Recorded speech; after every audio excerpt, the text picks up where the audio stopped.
Halo, selamat pagi, sobat. Di pagi hari ini saya akan berikan tutorial tentang bagaimana cara memperbaiki aki yang lemot atau ngedrop bisa menjadi jos kembali, bisa dipakai dan kuat untuk starter motor. Baik, bagaimana caranya? Mari kita lanjutkan. Pada dasarnya sobat, aki yang rusak itu kebiasaannya ada tiga hal. Yang pertama, karena cairan di dalam aki mengering. Yang kedua, ada di bagian sel-sel dari aki mulai rusak atau kropos. Yang ketiga, ada di bagian sel antar sel itu koneksinya terputus. Jadi mengakibatkan mati total. Baik, untuk langsung bagaimana cara mensolusikannya, kita lanjut berikut video ini.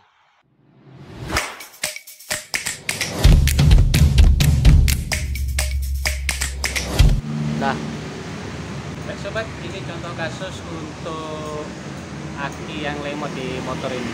Cek itu. Kita kontak.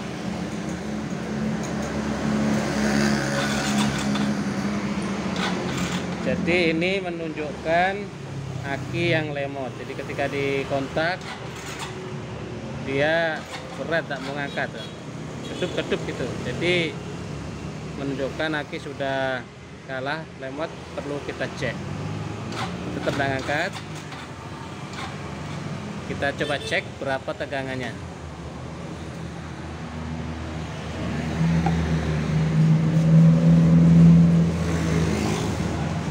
Kita coba ukur sobat. Nah, ini ukurannya. Kita arahkan ke angka 20 volt untuk meteran digital. Angka 20, ininya 20. Dan kita cek berapa dia. Positif ke positif, negatif ke negatif.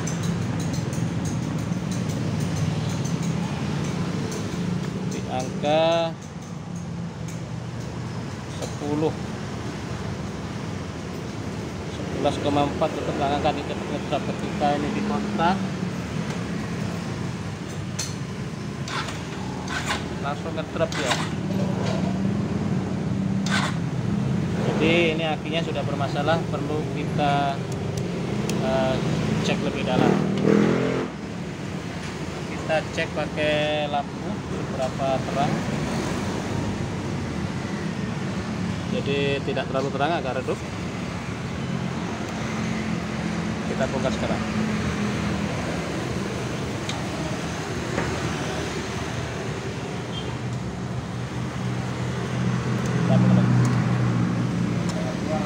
Kita keluarkan dia.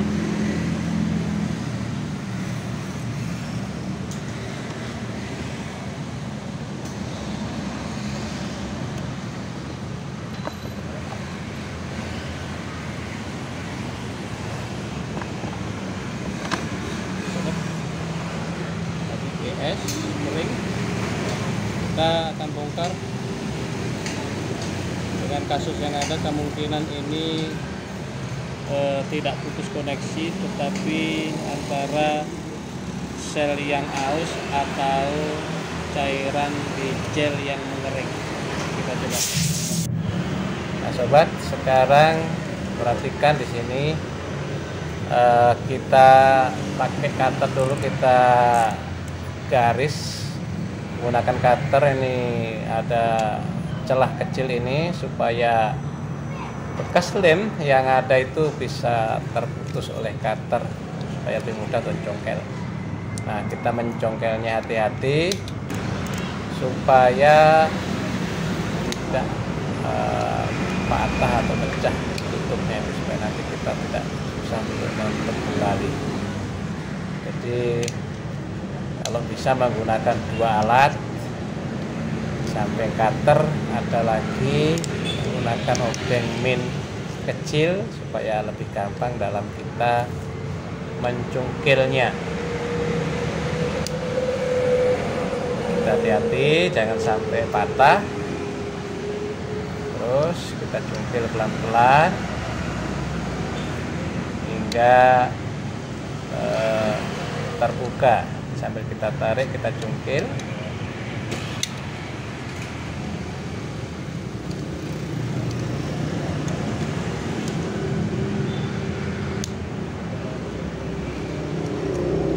Nah, memang ini agak sulit sobat, jadi kita harus tetap berhati-hati supaya tetap aman, bisa untuk menutup kembali. Nah, sudah kebuka. Nah, kita bisa lihat di sini ada beberapa sel.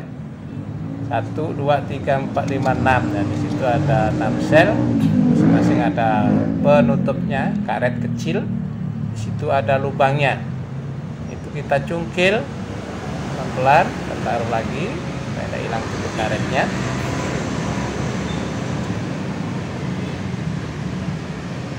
Jadi di lubang inilah nanti kita akan memasukkan cairan. Kita buka satu persatu.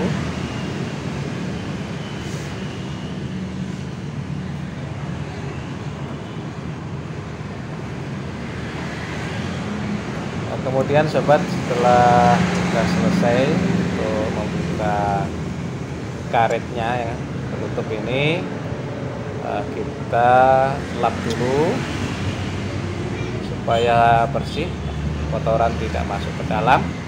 Dan kemudian kita siapkan 2 cairan, yaitu cairan air yang berbotol biru, itu air murni, air bebas timbal, juga air embun gitu. Dan cairan yang berbotol kemas merah, yaitu air zur atau cairan elektrolit atau larutan asam sulfat, kalau dalam bahasa kimia sering disebut H2SO4. Nah, itu kita campurkan antara botol merah dan biru. Untuk botol merah air zur itu kita gunakan 70%. Kemudian untuk botol biru air embun atau air bebas timbal atau air murni itu 30%. Nah, kemudian kita campurkan ini di botol yang putih ini sudah campuran antara zur dan air murni. Kita ambil pakai menggunakan sepet, silahkan, mungkin beli harganya sekitar 10.000. Kita sedot, kita isi. Jadi untuk yang 4,5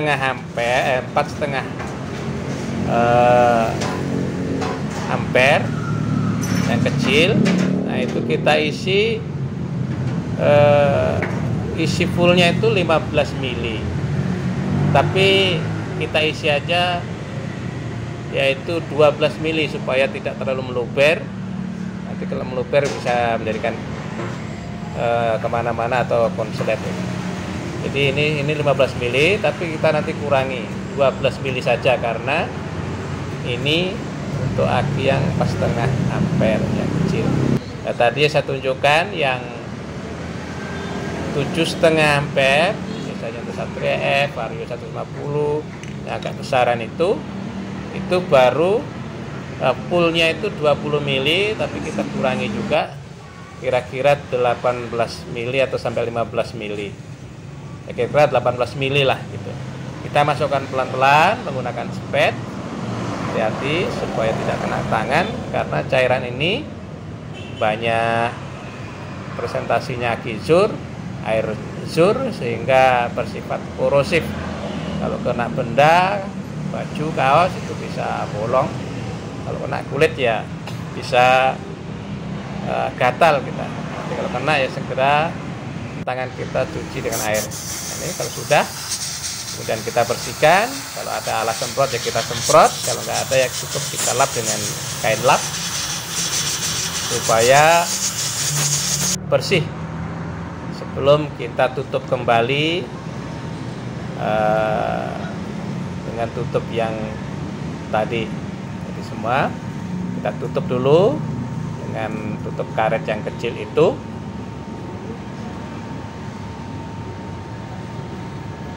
tutup sampai rapat.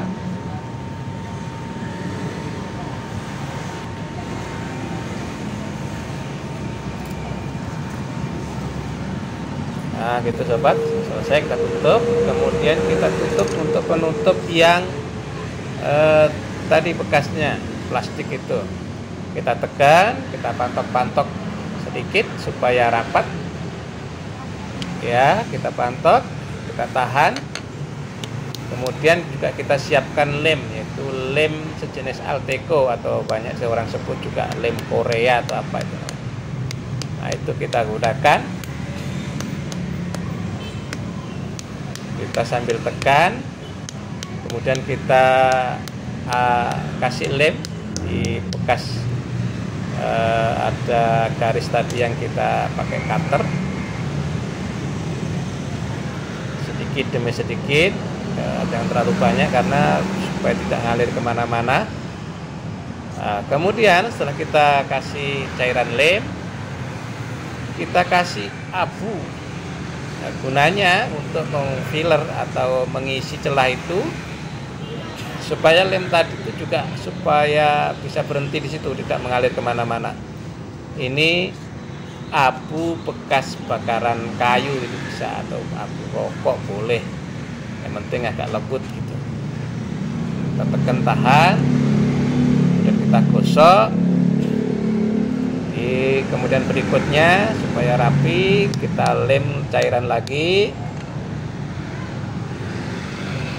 hingga rapi semua, jadi bisa rapi kembali. Nanti kalau kena guncangan juga supaya cairan itu tidak sampai bocor keluar, merebes keluar. Ya, kita sabar, kita lem. Yang masih kurang kuat, yang tadi sudah kita kasih abu, ya kita tambahin cairan lagi. Nanti bisa kita tambahin abu lagi.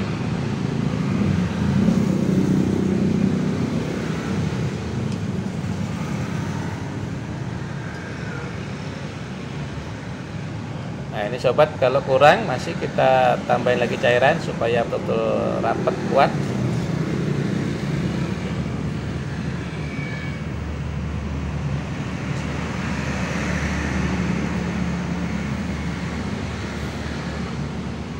Nah diperkirakan sudah kuat, cukup rapi.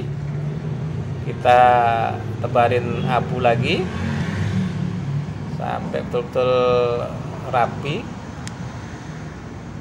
Yakin tidak bocor. Kemudian kita gosokkan abunya itu supaya betul masuk, dan yang nempel di luar celah itu juga supaya bersih, hilang. Kita tekan sambil kita gosok.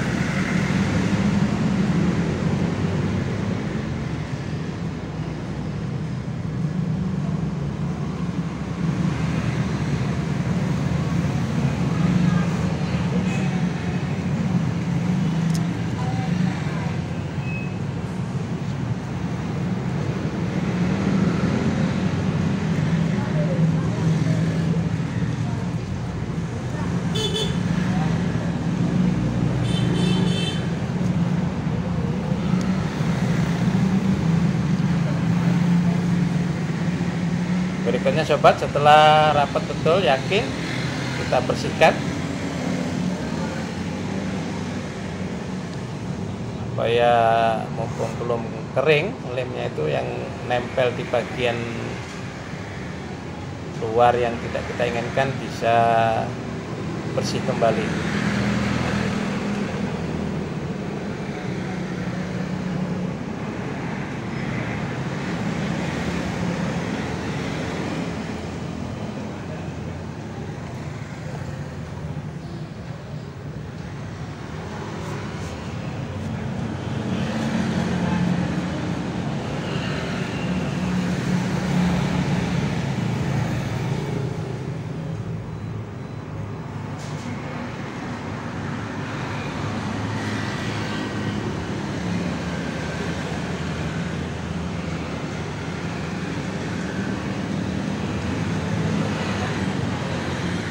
sabar, tekan sambil nunggu yakin agak mengering.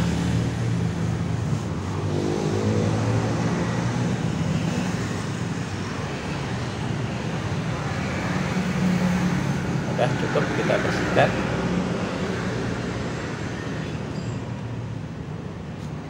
Kalau ada alat semprot ya kita gunakan semprot pakai air supaya cepat kering, sekaligus untuk membersihkan debu-debu yang masih menempel.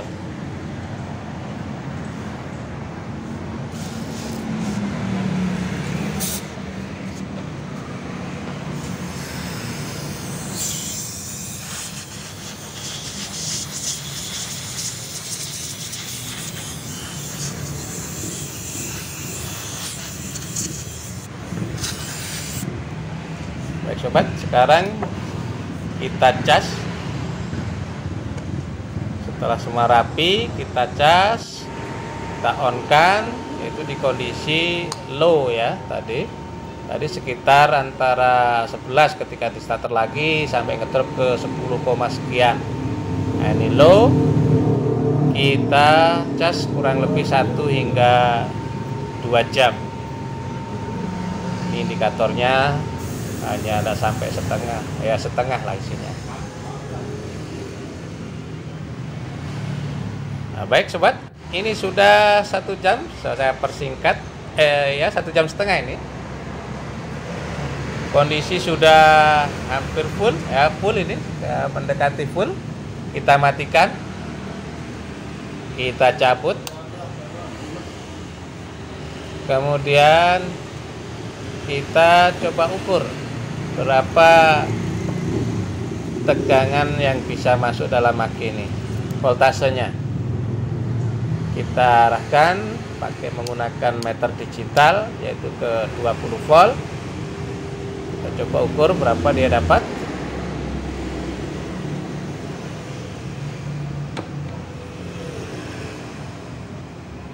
Nah ini sobat, yang min ke min, yang plus ke plus, kita dapat sekarang 13,1. Nah, lumayan ini, bagus sekali. Jadi sekarang tercas full, normal kembali di angka 13,1 volt, hampir ya, hampir 13. Ini masih kategori bagus, 12 sampai 13 kondisi mati.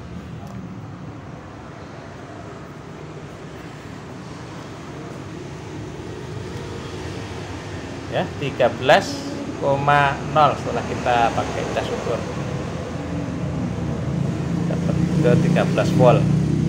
Baik, sekarang kita cobakan ke motor. Kita bawa ke motor, kita pasang.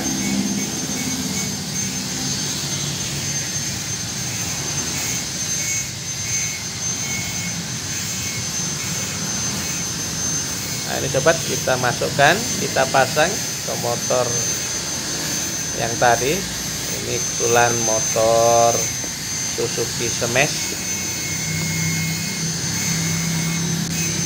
Kita pasang dulu kabelnya.